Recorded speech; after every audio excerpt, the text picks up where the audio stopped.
इस देश का आंशिक इस्लामीकरण और शरियातीकरण कर दिया कांग्रेस पार्टी ने। वर्शिप एक्ट जरूर बनाया, अगर आप में हिम्मत हो, हैसियत हो, हौसला हो।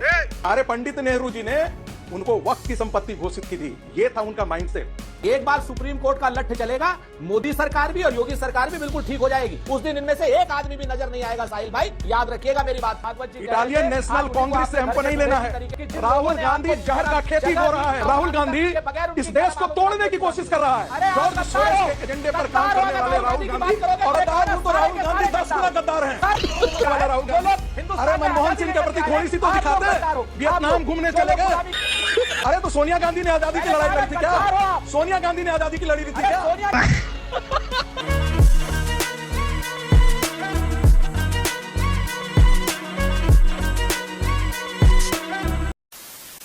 नमस्कार दोस्तों, डिबेट शो की एक और मजेदार वीडियो में आप सभी का स्वागत है। दोस्तों, अगर आपको डिबेट वीडियो देखना पसंद है तो आप बिल्कुल सही चैनल पे आए हैं और आपको चैनल बार बार ना ढूंढना पड़े, इसलिए चैनल को सब्सक्राइब करके बेल आइकन प्रेस जरूर कर लें ताकि जो भी कोई नई वीडियो आए आपके पास तुरंत पहुंच जाए। और दोस्तों, अगर आपको वीडियो थोड़ी बहुत भी पसंद आए तो वीडियो को लाइक और कमेंट्स जरूर करें, क्योंकि आपका एक एक लाइक और कमेंट्स चैनल के लिए संजीवनी बूटी का काम करता है और हमें आगे बढ़ने के लिए और वीडियो बनाने के लिए प्रेरित करता है। तो दोस्तों, चलिए फिर शुरू करते हैं आज की मेन डिबेट। वीडियो है सर, देख लेना सर, अब तक पहुंचेगा तो मालूम है, देख लेना सर।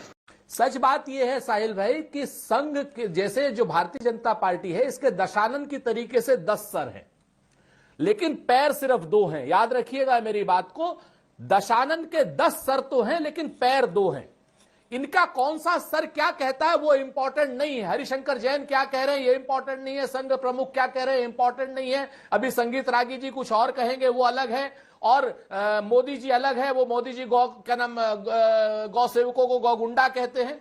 लेकिन एक चीज तय है कि पैर सिर्फ 2 है, और दो पैर इनके जो है वो हिंदू मुसलमान दंगे की तरफ जाते हैं, सियासत की तरफ जाते हैं, सांप्रदायिकता की तरफ जाते हैं, और देश में वैमनस्यता की या जहर की खेती करने की तरफ जाते हैं। इनके पैर सिर्फ 2 हैं, इस चीज को याद रखिएगा। अच्छा, हम लोग तो कहते हैं हरिशंकर जैन जी से भी कि चिंगारी का खेल बुरा होता है। आज मोहन भागवत जी की तो स्थिति इन्होंने ये कर दी है कि जैसे हमारे घर के ना किसी के घर के भाजपा घर के अडवाणी जी है ना, घर के बुजुर्ग, कि वो दलान में खांसते रहेंगे, उनकी सुनेगा कोई नहीं। क्यों? क्योंकि इनको इस फसल से फायदा हो रहा है, वोटों की राजनीति हो रही है। बंदरगाहों पर, एयरपोर्ट्स पर अडानी का कब्जा हो रहा है, कोई चर्चा नहीं। वो राम मंदिर का विरोध किया, कृष्ण जन्मभूमि का विरोध करते हैं, काशी मथुरा के उद्धार का विरोध करते हैं, संभल में तो खुदाई है। ये जो कुतुब मीनार है वहां तो साफ लिखा हुआ है कि मंदिरों को तोड़ करके ये मीनार बनाई गई है। अरे खुदाई मत कराओ, उस पर तो सहमति हो। वक्फ बोर्ड आज से 600 साल और 900 साल पहले की जमीन वो कह रहा है कि वो मेरी जमीन है, वो इस्लाम की जमीन है। उस पर तो इस देश में कोई नहीं कहता है कि यहां पर सांप्रदायिकता है। इस देश का आंशिक इस्लामीकरण और शरियातीकरण कर दिया कांग्रेस पार्टी ने, वक्फ बोर्ड के सहारे, वर्शिप बिल एक्ट के सहारे। तब तो किसी ने नहीं कहा कि ये हिंदुओं के साथ अन्याय हो रहा है। ये सवाल तो पूछा जाना चाहिए ना कि इस देश के विभाजन में हिंदुओं को क्या मिला। राजपूत जवाब दीजिए जल्दी से। मुसलमानों को तो एक पाकिस्तान मिल गया, मुसलमानों को तो एक पाकिस्तान मिला, हिंदुओं को तो उनके अपने आराध्य देव के मंदिर के लिए कोर्ट जाना पड़ा। उसके बाद वारिस पठान के पास भी चलेंगे। सुरेंद्र राजपूत जवाब दीजिए। चलिए सुरेंद्र राजपूत। दो चीजें हैं। हमने तो संविधान बनाया था, अब ये संविधान को कभी वक्फ वर्शिप एक्ट कहते हैं, कभी शरिया कहते हैं, कभी कुछ और कहते हैं। तो हम लोग तो संविधान को बनाने वाले लोग हैं, शरिया एक्ट या बाकी एक्ट तो हमने बनाए नहीं। हाँ, वर्शिप एक्ट जरूर बनाया। अगर आप में हिम्मत हो, हैसियत हो, हौसला हो, सफेद कपड़ा, तो उसको संसद में खत्म कर दीजिए। 6.5 साल सरकार अटल बिहारी वाजपेयी की रही और 11 साल से सरकार नरेंद्र मोदी की है। अब तक वर्शिप एक्ट पर आप लोग बेवजह का वितंडावाद टीवी पर तो फैलाते हैं, लेकिन 16 साल, पिछले 25 सालों में जो सरकार रही है भारतीय जनता पार्टी की, वो वर्शिप एक्ट पर कुछ कर तो पाई नहीं। जहां जहां पर क्या नाम खुदाई करनी होती वहां 1978 से आ गया, ये आ गया। लेकिन 4 मुख्यमंत्री रहते हैं उत्तर प्रदेश में, कल्याण सिंह रहते हैं, राम प्रकाश गुप्ता, राजनाथ सिंह जी। संभल में तब कोई इनकी जवाबी कार्रवाई नहीं होती, कोई खुदाई नहीं होती, कोई बहस नहीं होती। लेकिन जैसे ही आप ये सब बातें करते हैं, वैसे ही जो है कहने लगते हैं कि 1978 में इतने लोग मारे गए थे।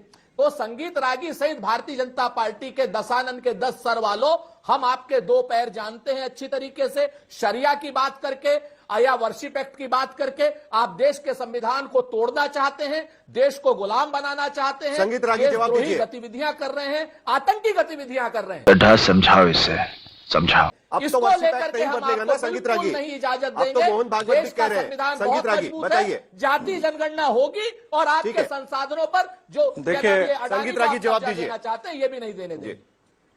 देखिए, मैं तो स्वयंसेवक हूं और 48 साल से स्वयंसेवक हूं और आजीवन स्वयंसेवक ही रहूंगा। एक बार स्वयंसेवक होता है वो हमेशा स्वयंसेवक होता है। तो हमारा तो वही है, तन समर्पित और धन समर्पित, और यह जीवन समर्पित चाहता है देश की धरती तुम्हें कुछ और दूं। यही हमने शाखा में आपका सीखा है। संघ और हरिशंकर आप जैन चिंता जी का मत संघ अलग-अलग है कीजिए। सर। मैंने इसलिए कहा मोहन भागवत जी की बात को दूसरा आप लोग define कर रहे हैं। यानी मोहन दूसरा भागवत जी दिखावा कर रहे हैं। दूसरी बात, अरे सर सुन लीजिए ना, पूरे पाकिस्तान में जो हिंदू भाग करके आए थे वो एनिमी प्रॉपर्टी घोषित कर दिए थे। मजबूरी है हमारी। और हमारे पंडित नेहरू जी ने उनको वक्फ की संपत्ति घोषित की थी। ये था उनका माइंडसेट। और भारत के विभाजन को तोड़ने वाले मुसलमानों के लिए उन्होंने चीफ मिनिस्टर को पत्र लिखा, पंडित नेहरू ने, कि मुसलमान मुस्लिम साहिल जोशी ये झूठ बोल रहे हैं, राष्ट्रीय चैनल पर बैठ करके झूठ बोल रहे हैं, छल कर रहे हैं, कपट कर रहे हैं। शत्रु संपत्ति मैदानाबाद की संपत्ति है, यहाँ पर हजरतगंज में है। आप झूठे हैं, आप छल कर रहे हैं, जो कपट शत्रु कर रहे होम हैं। डिपार्टमेंट के पास आता है सर, अलग है, शत्रु कम से कम संपत्ति अलग है। फैक्ट सही रखते हैं हम लोग। वो वक्फ की संपत्ति बनाया सरकार का कब्जा। और दूसरी बात, अरे दर्द में मत छलकिए, इस देश के मुसलमानों ने इस देश का विभाजन किया, लेकिन पंडित नेहरू ने मुख्यमंत्रियों के पत्र लिखा कि मुसलमानों को बहुत शौक लगा है। शर्म भी नहीं आई थी, पंडित नेहरू को शर्म नहीं आई थी। चलिए, उन्होंने कहा मुस्लिम लोग को कष्ट हो रहा है, मुसलमानों को बहुत शौक है। ये पंडित नेहरू अच्छा, हम जरा मुद्दे पर आ जाते हैं सर, इसलिए मैंने कहा जरा मुद्दे पर आ जाते हैं। मुझे हरिशंकर जैन जी के पास जाना है, मुझे उनको एक सवाल पूछना है और उसके बाद वारिस पठान के पास भी चलेंगे। जरा थोड़ा संगीत रागी जी, जरा एक सेकंड। अरे ये लोग बंदर हैं। एक बार सुप्रीम कोर्ट का लठ चलेगा, मोदी सरकार भी और योगी सरकार भी बिल्कुल ठीक हो जाएगी।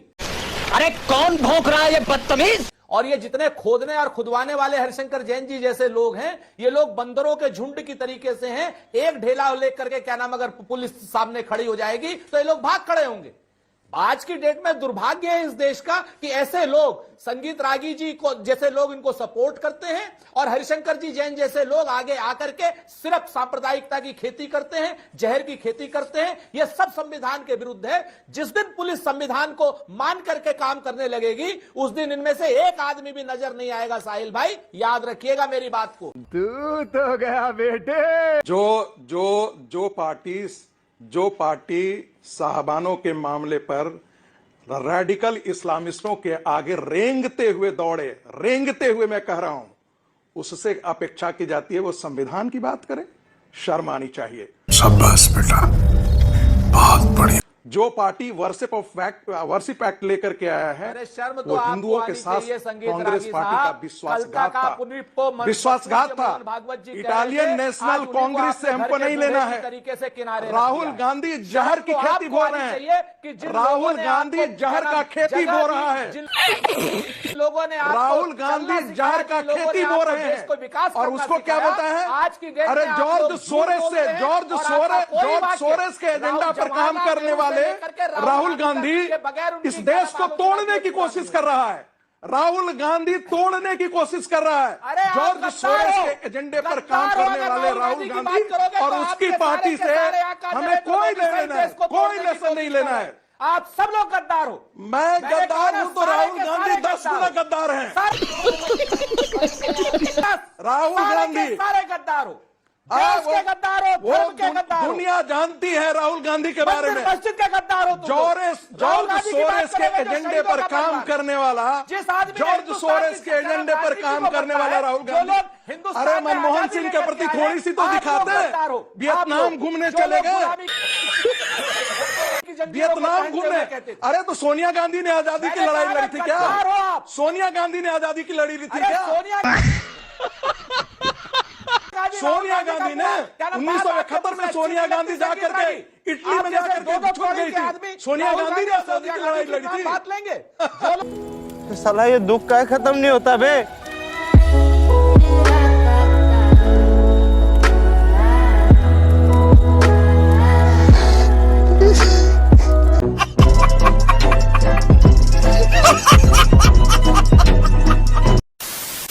तो दोस्तों अगर आपने वीडियो अंत तक देखी है तो उम्मीद करता हूं आपको वीडियो पसंद आई होगी।